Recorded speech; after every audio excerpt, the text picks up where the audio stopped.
오늘 본문이 첫 번째 크리스마스지요. 크리스마스란 말이 주님께 예배한다 이런 뜻이거든요. 크리스가 그리스도를 뜻하고요. 마스가 예배입니다. 첫 번째 크리스마스, 첫 번째 예배입니다. 우리가 생각하기에는 양치는 목자들이 첫 번째로 예배한 것 같은데 아닙니다. 누가복음 2장 나중에 한번 읽어보십시오. 목자들이 예배했다는 그런 말이 나오는가. 가기는 제일 먼저 갔습니다. 가기는 천사들이 전해준 말을 듣고 이 말이 사실인지 아닌지 확인하러 갔습니다. 가서 아기를 찾아보고는 천사들이 했던 말을 그대로 전해줬습니다. 우리가 양을 치다가 천사가 나타나더니 이런 말을 하더라. 전달만 했지 한 번이라도 예배하거나 경배했다는 말이 안 나옵니다. 그런데 오늘 본문은 동방박사들이 등장하는데 분명히 별을 보고 경배하러 왔다 목적을 밝혔고요. 또 11절을 보면은 실제로 엎드려 아기께 경배하고 이런 말이 나옵니다. 경배란 말이 프로스키네오입니다. 프로스키네오. 헬라어인데요. 프로스란 말은 맞아본다는 거예요. 맞아본다. 키네오는 키스하다 혹은 손에 입 맞추다. 손에 입 맞추다. 키스하다. 원래는 이게 개라는 단어에서 나왔습니다. 개. 키네오. 강아지가 주인을 보고 막 좋아해가지고 막 손을 핥잖아요. 이렇게 손을 핥는 거. 그래서 예배하다, 경배하다는 뜻은 주인을 보고 손에 키스하고 엎드려 절하고 이런 것을 말합니다. 강아지가 얼마나 주인을 좋아합니까, 여러분? 주인의 그 더러운 손까지 막 핥잖아요. 표현을 하잖아요. 자기가 주인을 좋아한다는 거. 예배는 열정입니다. 열정을 표현하는 거예요. 우리가 하나님 앞에 나왔잖아요. 살아계신 하나님 앞에 나왔잖아요. 내 마음에 있는 이 사랑과 열정을 하나님 앞에 표현하는 거예요. 그것이 경배고 예배입니다. 하나님께 대한 내 사랑을 보여주는 것. 이 시간 여러분의 마음 가운데 있는 냉랭함이 풀어지기를 축복합니다. 열정으로 가득 채워지기를 축복합니다. 여러분의 표현력이 여러분 강아지보다 못했어야 되겠습니까? 주님을 향한 여러분의 사랑과 열정이 표현되기를 축복합니다. 그게 크리스마스고 그게 예배입니다. 그런데 누가복음에는 전혀 그런 표현이 없습니다. 여기서만 박사들이 예배자로 등장합니다. 그런데 이 동방 박사들은 원래부터 이 예배하러 올 자들이 전혀 아니었습니다. 일단 종교가 다르고요. 다른 종교를 가지고 있고 점성술에 취해가지고 점치던 자들이고 아주 작고 희미한 그런 정보만 가지고 있었습니다. 그럼에도 불구하고 이게 사실인가 하고 알고자 했고 1000km가 넘는 그 먼 길을 작심하고 경배하러 왔습니다. 경배하러 오는 걸 보고 하나님께서 너무너무 기뻐하셔서 계속해서 그들의 삶 가운데 은혜를 더하여 주셨습니다. 아주 미약한 정보만 들고 왔지만은 점점 더 그리스도에 대해서 깊이 있게 알게 되고 꿈이나 계시로 이끌어주고 하나님은 여러분 예배하는 자들에게 분명한 은혜를 주십니다. 이 시간도 여러분 하나님이 그냥 가만히 계시는 게 아니에요. 우리가 여러분 이렇게 노는 날에 또 예배하러 왔잖아요. 가만히 계시지 않고 이 시간도 하나님께서는 은혜를 베풀어 주고 계신 줄 믿습니다. 반면에 여러분 더 많은 정보가 있고 더 많은 지식이 있던 이 헤롯과 이 예루살렘 사람들은 아무도 예수님께 경배하지 않았고 심지어 들에서 양을 치다가 천사를 만났던 그 목자들도 경배하지 않았습니다. 예루살렘에서 베들레헴까지 그 엎어지면 코다할 거리인데 어떤 인간도 경배하러 오지 않았습니다. 이상한 일 아닙니까? 심지어 헤롯은 더 큰 은혜를 받았음에도 불구하고 예수께 경배하지 않고 심지어는 죽이려고까지 했습니다. 그 결과 헤롯은요 그 해에 죽었습니다. 역사책에 보면 그 해에 죽었습니다. 이스라엘은 한 세기도 못 되어서 나라가 망했습니다. 은혜를 그냥 하나님께서 거두어 버렸습니다. 이게 예배하는 자와 예배가 없는 자의 차이점입니다. 저와 여러분의 삶 가운데 아무리 작은 은혜라 할지라도 그걸 주시면 붙들고 하나님께 더 가까이 나아가고 더 예배하는 자리로 나아가고 그래서 더 큰, 더 깊은 은혜의 바다로 나아가기를 축복합니다. 1절 한번 보겠습니다. 1절입니다. 시작. 헤롯 왕 때에 예수께서 유대 베들레헴에서 나시며 동방으로부터 박사들이 예루살렘에 이르러 말하되 아기 예수가 태어난 시기와 장소를 여기서 말해주고 있습니다. 뭐와 뭐요? 시기와 장소. 헤롯 왕 때에 먼저 시기부터 나오죠. 헤롯은 참고로 여러분 이스라엘 사람이 아닙니다. 어디 사람입니까? 헤롯이 어디 사람이에요? 이두메라고 에돔 사람입니다. 에돔. 이방인입니다. 그런데 에돔 사람은 이스라엘 왕이 될 수가 없습니다. 왜냐하면 신명기 17장에 읽어보면요, 너희 중에서 왕을 세워야 되겠다는 마음이 생기거든 이방인 중에서 왕을 택하지 말고 너희 동족 중에서 왕을 세우라, 이렇게 율법으로 딱 정해져 있기 때문에 반드시 이스라엘 사람이라야 이스라엘의 왕이 될 수가 있습니다. 그러니까 이 사람은 아예 왕이 될 자격이 없는 거예요. 그러면 어떻게 왕이 되었느냐? 제가 아버지 때문에. 제가 아버지가 여러분 이 얘를 왕을 삼으려고 로마 그 수도잖아요. 그 당시 제국의 수도인데 그 로마에 가가지고 로마의 원로원들, 정치인들하고 잘 지내면서 뭐 뇌물도 갖다 바치고 해가지고 자기 아들 헤롯을 왕자리에 앉혔습니다. 그 다음 장소가 나오죠. 유다 베들레헴에서 나셨다 이렇게 되어 있습니다. 이것도 마찬가지예요. 예수님은 유다 베들레헴에서 날 수가 없는 분이에요. 왜냐하면 부모가 다 갈릴리 나사렛 사람입니다. 갈릴리 나사렛에서 베들레헴까지는 먼 거리입니다. 그러니까 베들레헴에서 태어날 가능성이 아예 없는 거야. 그렇지만 누가복음 2장에 보면은 가이사 아구스토라는 그 로마 황제가 세금을 더 많이 걷기 위해서 로마의 속국으로 있는 모든 나라들은 이 호적하라 명령을 했습니다. 호적하라. 인구 조사라. 그 당시엔 여러분 호적하려면 요즘처럼 뭐 컴퓨터가 있나? 전부 다 여러분 고향으로 본적지에 가서 했습니다. 그러면은 예수님의 아버지가 누굽니까? 요셉이잖아요. 요셉이 어디 사람입니까? 유다 베들레헴 사람입니다.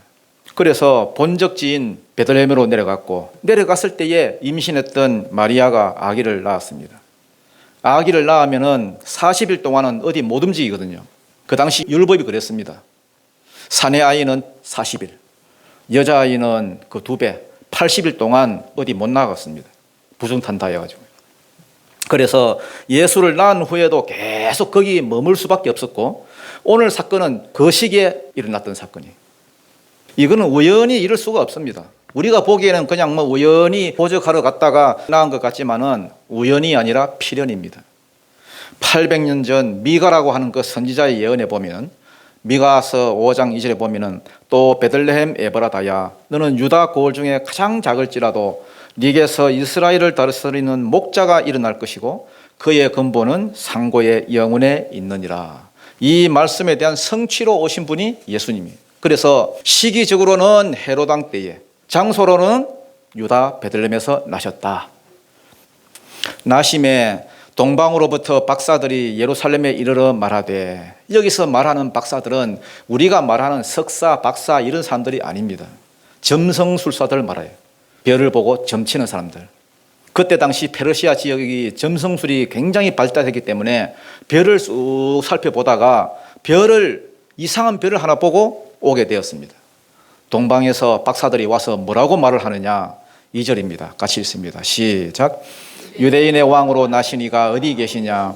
우리가 동방에서 그의 별을 보고 그에게 경배하러 왔노라 하니. 예루살렘이 수도잖아요. 이스라엘 수도입니다. 어떤 외국인이 코쟁이가 와가지고 수도에 오더니 유대인의 왕으로 나신 이가 어디 계십니까? 하고 묻는 거예요. 왜 이렇게 묻느냐? 우리가 동방에서 뭘 보고? 별을 보고. 그러니까 점성술사들이에요. 그의 별을 보고 뭐하러 왔노라? 경배하러 왔노라. 경배란 건 프로스키네오, 엎드리다, 입 맞추다 이런 뜻이라 했지요 아까. 그런데 별을 보고 찾아왔다는 거예요. 왜 별을 보고 찾아왔을까? 아주 옛날 1500년 전에 민수기 24장 17절에 보니까 내가 그를 보아도 이때의 일이 아니며 내가 그를 바라보아도 가까운 일이 아니로다. 한 별이 야곱에게서 나오며 한 규가 이스라엘에서 일어나서 모압을 이쪽 저쪽 다 치고 무찌르고 이런 말이 나옵니다. 이거는 유대인이 말한 게 아니에요. 메소포타미아에 살고 있는 그 당시에 당대의 최고 술사가 한 말입니다. 발람 선지자. 이 사람은 원래 유명한 술사였는데 잠시 성령을 받습니다. 잠시. 여러분, 신약의 성령과 구약의 성령 차이점이 뭘까요? 구약의 성령은 잠시 임했다가 떠난 적도 많습니다. 사울 순종 안 하고 자기 마음대로 살았더니 그냥 오셨다가 그냥 가셨잖아요. 반면에 신약의 성령은요, 오늘날 우리죠. 우리가 죄를 지을 때 근심은 하셔도 떠나지는 않습니다. 진짜 이 사람이 믿는 사람이라면 그렇습니다.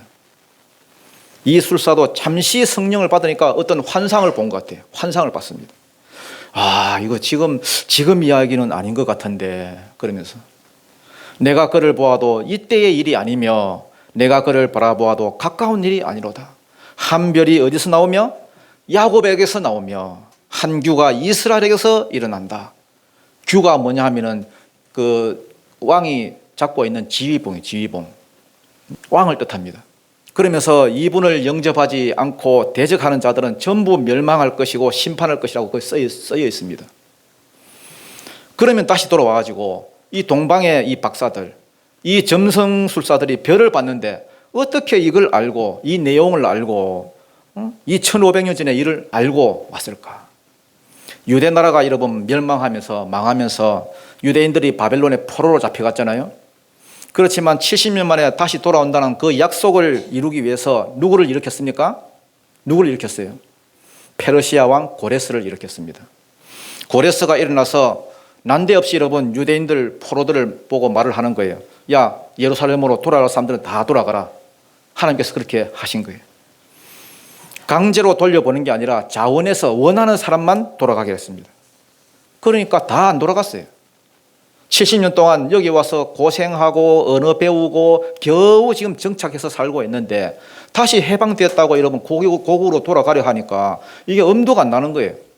거기는 사람이 안 산 지가 70년이 넘었고 그 내버려 둔 땅이니까 황폐하기 짝이 없습니다. 덜짐승들만 돌아다니고 거기 가서 다시 나라를 개척하려고 하니까 엄두가 안 났습니다.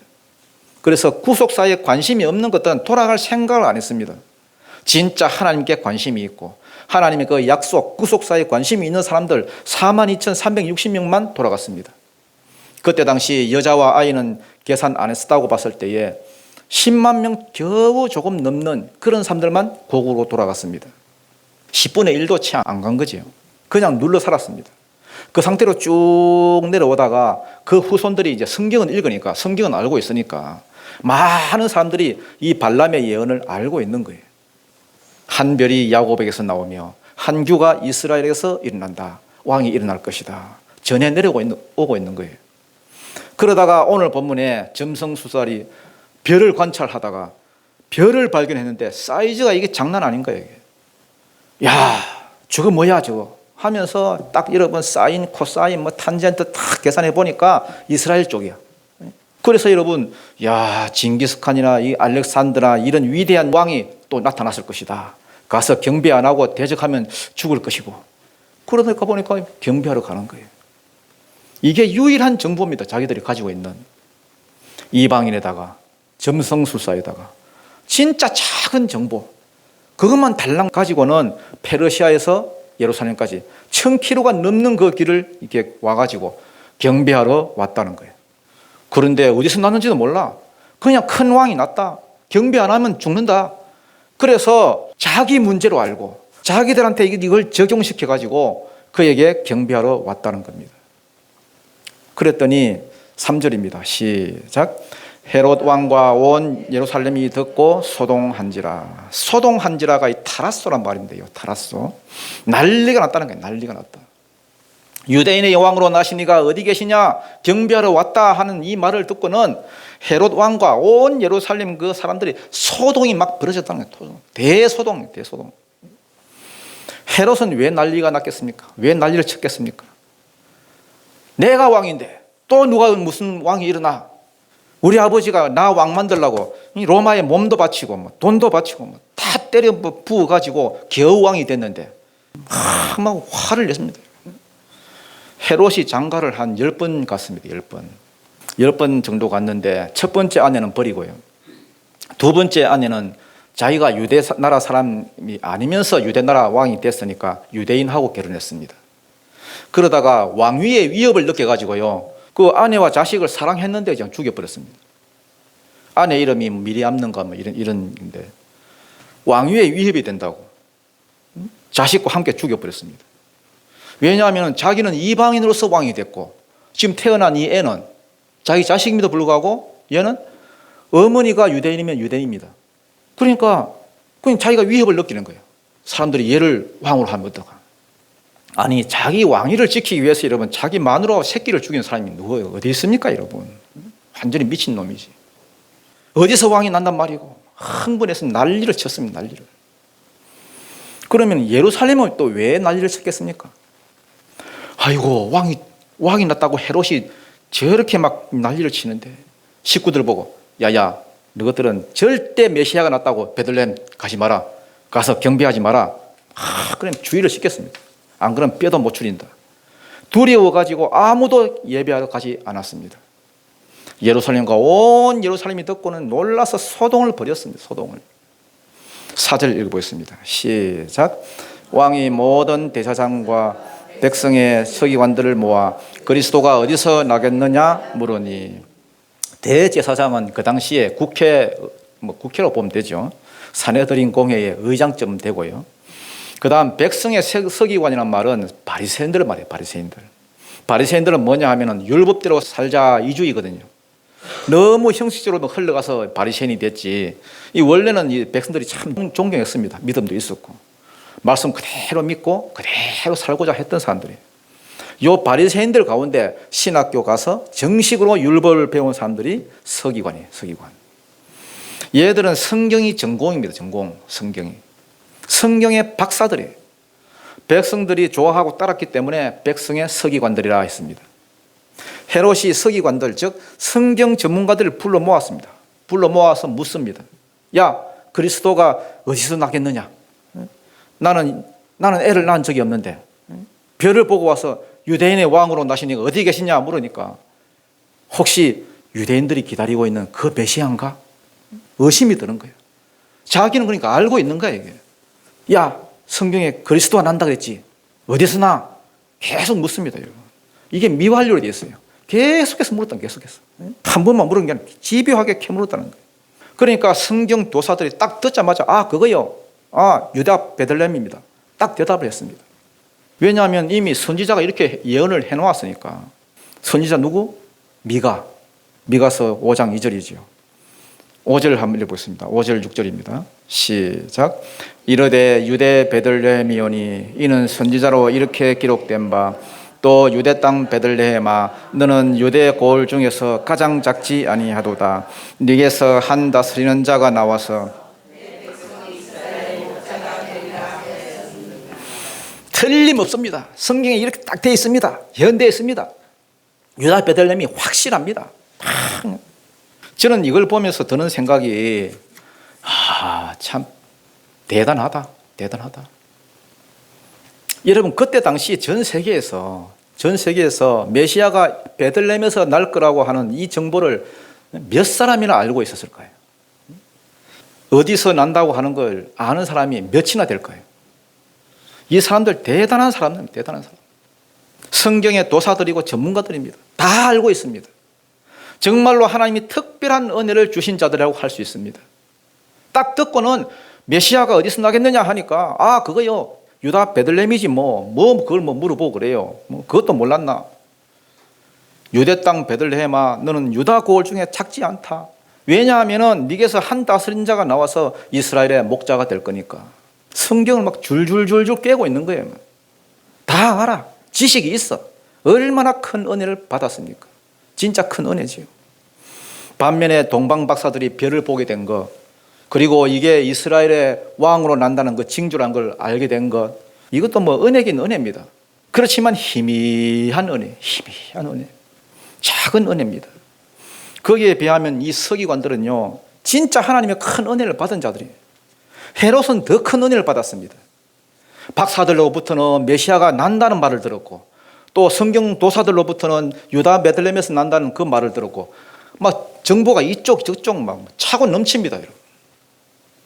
그러면은 이제 남은 게 있다면 뭐겠습니까? 뭐가 남았어요? 좋구나, 구세주가 오셨구나 하고 경배하러 가야 되는 거예요. 자기도 가서 경배하고 백성들로 다 끌고 가가지고 경배하면 얼마나 좋습니까? 그러나 경배 안 합니다. 오히려 죽이려 계획합니다. 이유가 뭐냐 도대체? 아니 경배하면 얼마나 좋아. 경배 안 해. 왜냐하면요, 이 말이 참 중요한데 히브리서 4장 2절에 보면은 그들과 같이 우리도 복음 전함을 받은 자들이나 들은 바 그 말씀이 그들에게 유익하지 못한 것은 듣는 자가 믿음과 결부시키지 아니함이라. 딱 이 말씀에 어울리는 자들이, 하나님의 큰 은혜를 입은 자들은 맞는데 동방 박사들을 통해서는 메시아가 왔다는 말을 듣고, 성경 박사들을 통해서는 유다 베들레헴에서 났다는 그 말을 듣고, 이쪽 저쪽에서 막 받은 엄청난 정보력이 있습니다. 은혜를 많이 받았습니다. 그리고 예루살렘에서 베들레헴까지는 8km밖에 안 떨어졌습니다. 남쪽으로 뭐 조금만 내려가면 베들레헴이에요. 그래도 안 갑니다. 안 가고 경배 안 합니다. 하나님의 큰 은혜를 입었지만은 그 말씀이 그들에게 유익이 되지 못한 것은 그 받은 말씀, 받은 은혜를 자기하고 결부시키지 않았기 때문에. 반면에 이 사람들은, 이 동방 박사들, 진짜 작은 은혜, 희미한 은혜만 받았는데도 옛날부터 전설처럼 내려오는 이 발람의 예언, 그리고 별 한 번 본 것밖에 없는데 그 받은 은혜를 자기들하고 결부를 시켜가지고 나도 이분께 경배해야겠다, 나도 구원받아야 되겠다, 내 영혼의 문제를 이분을 통해서 내가 해결해야 되겠다, 그러고 여기까지 왔습니다. 반면에 이 정말 이 어리석은, 이 큰 은혜를 입은 자들은 꼼짝도 안 하고, 지금도 마찬가지입니다. 누가 더 복된 사람들일까요? 북한의 그 지하교회 성도들, 그 공산 지하에서 죽기를 각오하고, 걸리면 죽습니다. 총살입니다. 부들부들 떨면서도 숨어서 예배하는 사람들이 있는 반면에 이 자유 대한민국에서 얼마든지 여러분 자유롭게 예배할 수 있는 이런 환경에서도 뭐 한다고 예배 안 해? 뭐 한다고 예배 안 해? 바쁘다고 안 해? 기분 나빠서 안 해? 시험 들어서 안 나오고 뭐 꼼짝도 안 하는 사람들이 많습니다. 자기가 왕이야. 자기가 헤롯처럼 자기 기분대로, 자기 기분에 맞으면 나오고 자기 기분에 안 맞으면 안 나오고, 받은 바 은혜가 자기에게 유익이 없으면 그 은혜를 자기하고 결부시키지 않은 까닭이라. 그래서 많은 사람이 은혜에서 그냥 나가리 되는 거예요. 그냥 떨어져 나가는 겁니다. 말세에 믿는 자들을 보겠냐 했는데 말세에 믿는 사람들이 없다는 거예요. 그냥 계속 떨어져 나갑니다. 왜냐하면 남의 집 이야기로 생각하니까, 자기하고 결부시키지 않으니까. 7절 8절입니다. 시작. 이에 헤롯이 가만히 박사들을 불러 별이 나타난 때를 자세히 묻고 베들레헴으로 보내며 이르되 가서 여기에 대하여 자세히 알아보고 찾거든 내게 구하여 나도 가서 그에게 경배하게 하라. 이에 헤롯이 가만히 박사들을 불러. 박사들은 조용히 불렀습니다. 헤롯이 뭘 묻느냐 하면은 별이 나타난 때를 묻었대. 때를 물었습니다. 페르시아에서 이스라엘까지 여러분 1000km가 넘는 길을 오는데, 오늘 같이 뭐 비행기가 있는 것도 아니고 KTX가 있는 것도 아니고 걸어서 오는데, 낙타를 타고 오는데 오래 걸렸을 거 아닙니까? 별을 봤을 때가 애가 태어난 줄 아는 거야. 이 헤롯은. 야, 별을 언제 봤어? 한 수개월 됐는데요. 야, 이 새끼야, 수개월 하지 말고 더 자세히 말해봐. 언제 태어났어? 왜 물어봅니까? 경배하기 위해서 물어봅니까? 아닙니다, 여러분. 딱 날짜를 계산해보고 잡아 죽이려고. 또 베들레헴으로 보내며 이르되 가서 아기에 대하여 자세히 알아보고 아이 이름이 뭔지, 엄마 아빠 이름이 뭔지, 주소가 뭔지 자세히 알아보고 찾거든 내게 와서 구하여 나도 가서 그에게 경배하게 하라. 경배하려고 물어봅니까? 아닙니다, 여러분. 죽이려고 물어봅니다. 그런데 헤롯은 죽이려고 하는 말이지만은 이 박사들 귀에는 어떻게 들렸느냐? 우리는 이 발람의 예언만 듣고 왔는데 왕이 나신다는 장소도 예정돼 있었구나. 그냥 왕인 줄만 알았는데 우리 죄 문제를 해결하기 위해서 온 이 그리스도 메시아에 관한 예언이구나. 구원자가 났다는 말이구나. 하나님이 이 박사들에게 더 깊은 은혜, 더 비밀한 은혜들을 계속 지금 풀어주고 있는 거예요. 왕의 말을 통해서도. 물론 죽이려고 쏘기려고 하는 말이지만은 가서 자세히 알아보고 나를 찾거든 내게도 뭐 해서 보고해서 나도 가서 뭐 하게 하라? 경배하게 하라. 왕도 경배해야 될 그런 분이구나. 이것을 알게 한 거예요. 더 큰 은혜를 주시는 거죠. 여러분, 사모하는 심령을 만족해 하십니다. 하나님은 사모하는 심령을 만족해 하는 분이지, 가만히 있고 여러분 은혜를 받아도 이 은혜가 나하고 상관없다고 생각하고 자기에게 결부시키지 않는 놈한테 하나님이 여러분 뭔 놈의 은혜를 베풀어 준답니까? 그런 하나님은 없습니다. 찾고 찾다가 만나는 거예요. 나를 간절히 찾는 자가 나를 만날 것이라. 전심으로 주님을 찾는 자. 9절입니다. 시작. 박사들이 왕의 말을 듣고 갈새 동방에서 보던 그 별이 문득 앞서 인도하여 가다가 악이 있는 곳 위에 머물러 서 있는지라. 자기들은 그냥 희미한 은혜만 받았으니까 싸움 잘하는 알렉산드라 징기스칸 같은 왕인 줄만 알고, 자기는 안 죽기 위해서 그냥 문안하러 왔는데, 얼굴이라도 내비치러 왔는데 구세주로 메시아가 온다는 거예요. 유다 베들레헴에서 난다고 예언돼 있다는 거예요. 말을 듣고 갈새 동방에서 보던 그 별이 문득 이런 말은 없고요. 원래 원문에 보면은 보라 이랬습니다. 보라 이렇게 돼 있어요. 감탄사입니다. 감탄사. 말을 듣고 가더니 동방에서 인도하던 바로 그 별, 자기들은 딱 한 번만 봤는데, 저기 보니까 저 별이 우리를 인도해 간다야. 페르시아에서 출발할 때 사라졌던 그 별이 문득 나타나가지고, 보라. 그 별이 지금 가이드가 돼가지고 자기들을 끌고 가는 거예요. 우리가 여러분 크리스마스 공연할 때 보면은 박사들이 별을 계속 따라가죠. 이거는 예루살렘에서부터 베들레헴까지 그렇게 따라갔다는 거예요. 페르시아에서 나타났던 그 별은 한 번만 나타나고 사라졌습니다. 그냥 술사 발람이 예언했던 그 예언 하나만 믿고 희미한 정보만 믿고 그 은혜를 사모해서 왔더니 더 큰 은혜를 알려주시고 구원자라고 알려주시고, 그 말을 믿고 갔더니 별이 나타나가지고 자기들을 그냥 끌고 가는 거예요. 베들레헴으로 가는 거예요. 그리고 그 아이가 있는 그 집 위에 딱 오더니 딱 멈춰 섰습니다. 꼼짝도 안 하는 거예요. 여기다. 내가 사모하기만 하면은 하나님이 더 큰 은혜를 주십니다. 사모하지 않으면 하나님도 은혜를 닫아버립니다. 여러분, 천년 만년 살 것처럼 돈만 사모하지 말고요, 은혜를 사모하십시오. 은혜. 10절입니다. 시작. 그들이 별을 보고 매우 크게 기뻐하더라. 기뻐하고, 이 카라죠. 카라가 두 번 쓰였습니다. 카라. 크다 했으니까 메가 카라. 얼마나 감격스럽겠습니까? 사모하는 자에게는 이런 기쁨을 주십니다.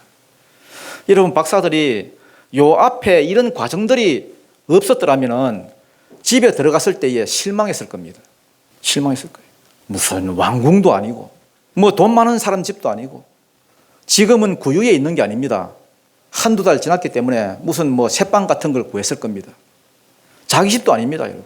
자기 집도 아닌데 새빵에 그냥 어떤 여자가 그냥 아기를 그냥 안고 있는 걸 들어가자마자 봤습니다, 여러분. 그러니까 여러분, 만약에 그 앞에 받았던 그런 은혜들이 없었더라면 뭐가 여러분 기쁘고 뭐가 좋았겠습니까? 뭐가 메가카라가 됐겠습니까? 아이고, 우리가 이거 보러 여기까지 왔나? 그 고생을 해가면서 실망했을 겁니다. 그런데 11절 보니까 집에 들어가 아기와 그의 어머니 마리아가 함께 있는 것을 보고 엎드려. 보자마자 엎드렸다는 거예요. 둘한테 경배한 게 아닙니다, 여러분. 아기께 경배하고 확실히 알았습니다. 내 구원자시구나. 내 영혼의 구원자시구나. 엎드려 경배했습니다. 보배압을 열어서 황금과 유향과 몰약을 예물로 드리니라. 그리고 그날 밤에 거기서 잤던 것 같습니다. 그 지체 높은 양반들이 거기서 잤어요. 12절 같이 읽습니다. 시작. 그들은 꿈에 헤로데게로 돌아가지 말라 지시하심을 받아 다른 길로 고국에 돌아가니라. 꿈에 계시를 받았습니다. 계시를. 하나님 음성이 들렸겠지요. 헤롯한테 돌아가지 말고 돌아서 가라. 돌아서. 이 말은 무슨 말이냐? 앞으로도 이들의 삶 가운데 하나님께서 계속 음성을 들려주시겠다. 계속 계시를 풀어주겠다는 거예요. 분명히 작은 은혜를 입었는데 그 은혜를 믿음으로 자기 것으로 취하니까, 자기한테 결부시키니까 더 큰 은혜를 주시고 계시를 풀어주시고 앞으로 그들의 삶을 이끌어 주신다는 거예요. 아까 경배란 말은 개에서 나온 단어라 했죠. 개에서. 주인만 보면 강아지는 막 좋아하잖아요. 좋아요. 방금 두드러 맞고도 이러면 좋아합니다. 개들은. 강아지는. 와서 막 주인 막 더러운 데를 막 핥고 그만큼 좋아한다는 거죠. 성도는 그런 모습이 있어야 됩니다. 개들 주인만 보면 막 하잖아요. 막. 숨 넘어갑니다. 여러분. 여러분 교회에 누구 보러 옵니까? 사람 보러 옵니까? 주님 보러 옵니까? 주님 보러 오는 겁니다. 주님이 좋아가지고 막 이리 뛰고 저리 뛰고 어쩔 줄 모르는 이 강아지처럼 그런 강아지를 보고 주인이 뭘 안 주겠습니까? 뭘? 요즘 뭐 강아지한테 좋은 거 다 주잖아요. 또. 다. 여러분 주님께 집중하십시오. 주님께. 왜 사람 보고 실망하고 사람 보고 시험 들고 사람 보고 뭐 잠 못 자고 왜 그래? 다 오면 1시간 정말 주님만 찾고 주님께만 집중하고 그냥 가는 거예요. 하나님은 사모하는 심령을 만족해 하십니다. 오늘도 여러분 이 성탄절 이 은혜의 자리에 와서 그냥 1시간 앉아있다만 가지 마시고 이 은혜를 여러분의 삶에 결부시켜가지고 연관지어가지고 그렇게 사시다가 더 깊은 은혜로 이끌림 받는 그런 역사가 있기를 주님 이름으로 축원드립니다.